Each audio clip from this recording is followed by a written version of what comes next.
आते हैं बेटा और एक इम्पॉर्टेंट सेगमेंट पे which is called as blue green algae, right.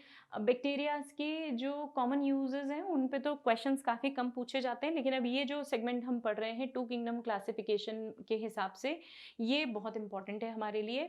तो टू किंगडम सिस्टम में ब्लू ग्रीन एल्गी जो है वो क्लास साइनोफाइसी और मिक्सोफाइसी में इंक्लूड किया गया था, एल्गी में इंक्लूड किया था इसे, क्योंकि ये एल्गी के जैसे ज़्यादा कैरेक्टरिस्टिक शो कर रहा था और फिलामेंटस था।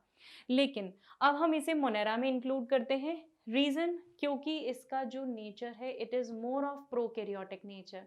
तो अब इसे कहाँ पे इंक्लूड किया गया है? मोनेरन्स में इंक्लूड किया है। ब्लू ग्रीन एल्गी को हम कॉमनली साइनोबैक्टीरिया बोलते हैं। फिलामेंट नहीं होता इसमें। हेटेरोसिस नाम का एक स्ट्रक्चर प्रेजेंट होता है जिसकी मदद से ये नाइट्रोजन फिक्स करता है। और these were the first organisms जिन्होंने अर्थ पे ऑक्सीजन प्रोड्यूस किया था। याद करें, एक पॉइंट हमने डिस्कस किया था बेटा सॉरी, कि जो बैक्टीरियाज हैं वो एन ऑक्सीजेनिक फोटोसिंथेसिस करते हैं। सिर्फ एक बैक्टीरिया ऐसा है which will release oxygen and that is this cyanobacteria. So that produce maximum oxygen on our earth. Eubacteria और साइनोबैक्टीरिया, इन दोनों के बीच में एक कंपैरिजन है। आप देख सकते हैं जो पॉइंट्स मैंने आपसे अभी डिस्कस कर लिए हैं वो सारे कुछ यहाँ पे मेंशन है। सिर्फ पिगमेंट्स के बारे में डिफ्रेंशिएट करके बता देती हूँ। Bacteriochlorophyll A and B purple bacteria में प्रेजेंट होता है। बैक्टीरियोविडिन और बैक्टीरियो क्लोरोफिल ए ये किस में मिलेगा? ग्रीन बैक्टीरिया में। ये पिगमेंट्स नॉर्मल बैक्टीरिया के हैं। साइनोबैक्टीरिया में भी पिगमेंट्स होते हैं, क्लोरोफिल ए तो होता ही है क्योंकि मेन फोटोसिंथेटिक बैक्टीरिया है ये। उसके अलावा येलो, ब्लू और रेड कलर के पिगमेंट्स भी मिलते हैं। ये पिगमेंट्स एसेसरी पिगमेंट्स हैं, हेल्पिंग पिगमेंट्स हैं जो फोटोसिंथेसिस में मदद करते हैं, राइट। तो carotenoids, phycocyanin and phycoerythrin, yellow, blue and red, these are the pigments which are present in the form of these pigments, right? These are the colors which are present in the form of these pigments. Carotenoids, beta carotene, है ना। Carat में जो orangish yellow colour जो आता है that is because of beta carotene, वो present है। फाइकोसायानिन, सायानिन से ब्लू कलर याद रखिएगा, सायानिन मतलब blue colour. And then we have erythrin, erythrin से रेड कलर एसोसिएट कर दीजिए, तो फाइको इरिथ्रिन का मतलब होता है red colour. So they have all these pigments. Cyanobacteria और यू बैक्टीरिया का ये डिफरेंस था। साइनोबैक्टीरिया एंशिएंट बैक्टीरिया है बेटा, इसलिए हमने उन्हें यू बैक्टीरिया से कंपेयर किया है। यू बैक्टीरिया एडवांस अभी के बैक्टीरियाज हैं जो बहुत हार्श कंडीशंस में नहीं रहते, एवरेज एनवायरमेंट्स में रहते हैं, right. Now we have different types of blue green algae. किस तरीके से वो रहते हैं, उनका हैबिटेट कैसा है, स्ट्रक्चर कैसा है, उसके बेसिस पे हमने उन्हें इन 3 कैटेगरीज में डिवाइड किया है। One is unicellular, example is blue green algae, ऐसा फिलामेंटस स्ट्रक्चर दिखेगा, है ना। Some example is spirulina. Some blue green algae जो हैं they appears to be spiral like, the example is spirulina, नाम से याद रह जाएगा आपको। Then we have some BGA which are colonial, for example anabaena है एंड माइक्रोसिस्टिस। ये एनाबीना और माइक्रोसिस्टिस की हमेशा आपको कॉलोनीज मिलेंगी और इनके आसपास एक जेल की, म्यूसिलेज की कवरिंग होती है, right. So they have gelatinous medium जिनके अंदर इनकी पूरी कॉलोनीज जो है वो सेफ हैं, प्रोटेक्टेड है। So this will be in the form of helix anabaena and Microcystis will be in the form of certain colonies. कुछ ब्लू ग्रीन एल्गी कैसे हैं बेटा? फिलामेंटस हैं। और ये कैसे अरेंज होते हैं? ऐसे रोज में अरेंज होते हैं। सो दीज आर द रोज, है ना। जैसे ऑसिलोटोरिया है सॉरी, ऑसिलोटोरिया जो है इसके अंदर फिलामेंटस स्ट्रक्चर होते हैं। ये एक फिलामेंटस ब्लू ग्रीन एल्गी है और इस फिलामेंट को हम नाम देते हैं ट्राइकोम, है ना। ट्राइकोम आपने प्लांट मॉर्फोलॉजी में पढ़ा होगा, याद करके देखिए। एनाटॉमी में पढ़ा होगा, याद करके देखिए आपने कहाँ पढ़ा है ये। तो these are the different forms of blue green algae on the basis of their shape, कि ये कॉलोनीज के फॉर्म में रह रहे हैं, कि स्पाइरल फॉर्म में है, फिलामेंटस फॉर्म में है, कैसे हैं, it is all shown here in the slide. आगे बढ़ते हैं बेटा। Structure of blue green algae पे मैं आऊँ तो ये एक ओवरऑल स्ट्रक्चर है, राइट, जहाँ पे इनके पास सबसे बाहर की तरफ एक शीथ होती है which is called as mucilaginous sheath, जो इन्हें प्रोटेक्शन देने का काम करती है ना। तो इनके बाहर एक प्रोटेक्टिव कवरिंग है which is called as mucilaginous sheath. Then they have outer cell wall and inner cell wall, और उसके अंदर ये जो है दिस इज सेल मेम्ब्रेन। फिर साइटोप्लाज्म दो हिस्सों में डिवाइडेड है। एक साइटोप्लाज्म तो जो ये बाहर वाले हिस्से में होगा, दिस इज वन साइटोप्लाज्म, और एक साइटोप्लाज्म ये जो अंदर वाले हिस्से में रहेगा, न्यूक्लियोइड वाले हिस्से में जो रहेगा, उसे हम बोलते हैं इनर साइटोप्लाज्म या central cytoplasm. Peripheral towards cell membrane, और सेंट्रल जो रहेगा वो बीच में रहेगा। स्टोरेज बॉडीज होती हैं which are alpha and beta granules.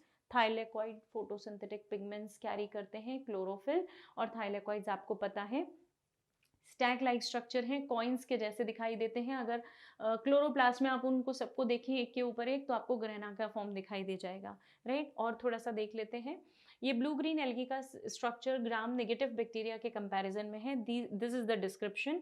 इनकी जो मेम्ब्रेन है, जो शीथ है, म्यूसिलेजिनस शीथ जो है, it is made up of special chemical which is called as polysaccharide, mucopolysaccharide, sorry, it is called as mucopolysaccharide। और जो सेल वॉल है that is made up of 2 layers, है ना, एक आउटर और एक इनर, सॉरी, एक आउटर और एक inner. so it is made up of 2 layers and it is made up of lipopolysaccharides, right. तो हमारे पास एक ग्रुप ऑफ बैक्टीरिया ऐसा है जिसमें सेल वॉल में सेलुलोज होता है, और इसीलिए एनसीईआरटी में लिखा है that few bacterias they have more of cellulose content in the form of lipopolysaccharides, right. और जो इनर वाली है, it is made up of peptidoglycan, जिसके बारे में हम पढ़ चुके हैं, इट्स अ पॉलीमर, है ना। तो ये इसका एक कॉम्पोजिशन है, सेल वॉल का कॉम्पोजिशन। ब्लू ग्रीन एल्गी की जो सेल मेम्ब्रेन है वो नॉर्मल है, लिपोप्रोटीनिशियस मेम्ब्रेन है, जैसी हमारी नॉर्मल मेम्ब्रेन्स होती हैं। प्लाज्मा मेम्ब्रेन कुछ इसी तरीके की है। ब्लू ग्रीन एल्गी के साइटोप्लाज्म को हमने ये 2 पार्ट्स में डिवाइड किया है बेटा, जैसा हमने डिस्कस किया था। एक पेरिफेरल साइटोप्लाज्म है ना, जो कि बाहर की तरफ रहता है। वो क्योंकि बाहर की तरफ है उसे हम क्रोमोप्लाज्म भी बोलते हैं, पेरिफेरल भी बोल सकते हैं आप, इतना भी टर्म याद रखें तो काफ़ी होता है, नीट के लिए काफ़ी है ये। दूसरा है, इनके पास गैस वैक्यूल्स प्रेजेंट हैं। ये गैस वैक्यूल्स बायोन्सी देने का काम करते हैं। Then they have photosynthetic thylakoids, हमने देखा है डायग्राम में। फोटोसिंथेटिक पिगमेंट्स कहाँ पे प्रेजेंट होंगे? थाइलेकॉइड्स में प्रेजेंट होते हैं, जो इनके अंदर स्टार्च बनाने का काम करेंगे। Now this is central cytoplasm, जो कि सेंटर में प्रेजेंट है, न्यूक्लियोइड वाले हिस्से के आसपास जो होगा। इसी के आजू बाजू आपको राइबोसोम्स भी मिलेंगे और सेंट्रोप्लाज्म भी मिलेगा। सो सेंट्रोप्लाज्म मतलब सेंट्रल साइटोप्लाज्म जो है ये सेंट्रोप्लाज्म कहलाता है। क्यों? क्योंकि it is near the nucleoid region, और वहीं पे राइबोसोम्स का भी नंबर मिलेगा। Ribosomes of course primitive type के ribosomes they have, right? So this is what is about their cytoplasm. Coming to the another point, and that is their stored food. Alpha और beta granules के form में they stored food substances. Like alpha में क्या store करेंगे बेटा? Cyanophycin मतलब starch store करेंगे। ये starch ग्लाइकोजन के जैसे जैसे हमारे अंदर होता है ना बेटा, एनिमल्स के अंदर और एल्गी के अंदर जो है वो ग्लाइकोजन एक स्टोर्ड फूड प्रोडक्ट है, वैसे ही यहाँ पे जो स्टोर्ड है वो साइनोफाइसिन है, which is quite similar to glycogen. Beta granules में फैट स्टोर होता है, तो क्या याद रखेंगे? अल्फा में स्टार्च और बीटा में फैट स्टोर होता है। You need to remember this, it is bit important. आइए नाइट्रोजन फिक्सेशन पे इसको ब्रीफली देखेंगे। मिनरल न्यूट्रिशन चैप्टर में इसका काफ़ी डिस्क्रिप्शन है, वहाँ पे बात होगी इसकी। तो कुछ ब्लू ग्रीन एल्गी ऐसे हैं बेटा जो एटमॉस्फेरिक नाइट्रोजन को कुछ नाइट्रोजनस कंपाउंड जैसे अमीनो एसिड और नाइट्रेट्स के फॉर्म में कन्वर्ट कर देते हैं, और फिर ये सॉइल की फर्टिलिटी को इंक्रीज कर देते हैं। Even there are certain bacterias, है ना, सी नाइट्रोजन फिक्सेशन को इंक्रीज करके सॉइल की फर्टिलिटी को तो इंक्रीज कर ही देते हैं ये। आपने देखा होगा कई जगह ये जो बैक्टीरिया हैं, क्योंकि नाइट्रेट के कंटेंट को इंक्रीज कर देते हैं, तो अगर पॉन्ड वाटर में इन्होंने कर दिया ना, पॉन्ड वाटर में नाइट्रेट के कंटेंट को इंक्रीज जैसे ही ये कर देंगे, वहाँ पे एल्गल ब्लूम हो जाएगा, मतलब एल्गी की एक्सेसिव ग्रोथ होना शुरू हो जाएगी। And you know that it is going to lead to eutrophication. Eutrophication का मतलब होता है ओवरऑल पॉन्ड वाटर की क्वालिटी का डिग्रेड होना। So it is responsible for even water pollution indirectly although. सो बीजीए जो है ये पल्यूटेड एरियाज में बहुत इजीली ग्रो करके और एल्गल ब्लूम के लिए रिस्पॉन्सिबल है। म्यूसिलेजिनस कवरिंग है और एक रेजिस्टेंट प्रोटीन है जो इन्हें पल्यूटेंट से बचाता है। मैंने आपको बताया था कि ये भी स्पोर के फॉर्म में कन्वर्ट हो सकते हैं। ये cell wall, mucilaginous sheet, cell wall क्या करेंगे, पूरा कंटेंट ऐसा बीच में छुपाकर बैठ जाएंगे। तो इनको किसी भी पॉल्यूटेंट से बचाते रहने का काम कौन करेंगी, ये सेल वॉल, म्यूसिलेजिनस शीट। तो इस तरीके से ये स्पोर के फॉर्म में पड़े रहेंगे तब तक जब तक इनको वो पॉल्यूटेड एरिया दिख रहा है। जैसे ही पोल्यूशन रिमूव होता है ये उस स्पोर को बर्स्ट करके क्या निकल आएंगे, बाहर निकल आएंगे, they will grow. So nitrogen fixation of course इनका भी सिम्बायोटिक, एसिम्बायोटिक या फ्री लिविंग है। साइनोबैक्टीरिया के दो फॉर्म्स है हमारे पास, एक फ्री लिविंग है और एक सिम्बायोटिक। तो सिम्बायोटिक फॉर्म में जो साइनोबैक्टीरिया का एग्जाम्पल हमारे पास है that is nostoc, you need to remember. और एनाबीना जो है वो फ्री लिविंग, ऐसे याद रख सकते हैं, symbiotic, free living, Nostoc, anabaena, right. बोलते समय ही फ्लो में नोस्टॉक एनाबीना पढ़ते आए हम बचपन से। तो ये जो ब्लू ग्रीन एल्गी है विच इज एनाबीना, ये एक सिम्बायोटिक एसोसिएशन बनाता है और काफ़ी सारे प्लांट्स के साथ सिम्बायोटिक एसोसिएशन बनाकर it can fix atmospheric nitrogen in the soil, right. जैसे अजोला की लीव्स में और साइकस की रूट्स में, साइकस की रूट्स में और अजोला की लीव्स में ये नाइट्रोजन को फिक्स करता है। और इवन अगर आपने अजोला को पैडी फील्ड्स में ग्रो कर दिया, ध्यान से सुनिएगा मेरी बात, ये क्वेश्चन बहुत बार पूछा गया है। अगर अजोला को आपने पैडी फील्ड्स में ग्रो कर दिया तो पैडी फील्ड्स में ग्रो करने के कारण क्या होगा, जो प्रोडक्शन है वो काफ़ी गुना बढ़ जाएगा, 50% तक प्रोडक्शन इंक्रीज हो जाएगा। और ये प्रोडक्शन जो इतना रैपिड हुआ है इससे फार्मर्स को बहुत बेनिफिट मिलेगा। तो इसलिए वो डेलिबरेटली अजोला को वहाँ पे कल्चर करते हैं, right. There is one more form which is called as anabaena, जो कि फ्री फॉर्म में मिलता है। It's a free living cyanobacteria. लेकिन एक यूनिक फीचर है बेटा, अगर इसे आपने पैडी फील्ड्स में देखा, पैडी फील्ड्स में अगर आपने इसे ग्रो किया तो ये वहां पर भी जो है नाइट्रोजन के फिक्सेशन को बढ़ा देता है। इवन वो जो एनाबीना है वो आप यहाँ पे अजोला की लीव्स में अगर ग्रो करवा दें, ये सिम्बायोटिक एसोसिएशन सिर्फ इसी के साथ बनाता है, otherwise it is free living. तो अगर इसका कल्चर आपने पैडी फील्ड्स में रिलीज कर दिया तो that is also going to increase nitrogen fixation.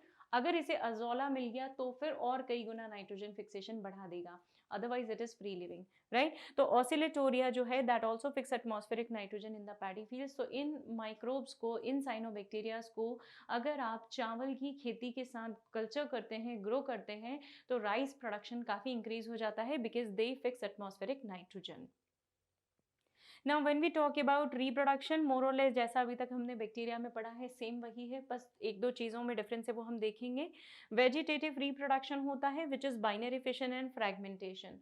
Now why vegetative and asexual have kept separated, asexual में बकायदा डीएनए कॉपी होता है ए माइटोटिक डिवीजन से और फिर डिस्ट्रीब्यूट होती हैं कॉपीज, जबकि वेजिटेटिव प्रोपेगेशन में कोई भी पार्ट जो है वो स्प्लिट होकर, ब्रेक ऑफ होकर और फिर उससे नया पार्ट रीजनरेट होता है।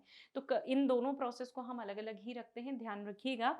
तो वेजिटेटिव प्रोपेगेशन में बाइनरी फिशन मतलब एक से दो बनना, और फ्रैगमेंटेशन मतलब एक लंबा स्ट्रक्चर फिलामेंटस होकर उसको ब्रेक होना, है ना। और हर ब्रेक जो फिलामेंट है, जो फ्रैगमेंट है, उसका रीग्रो होना।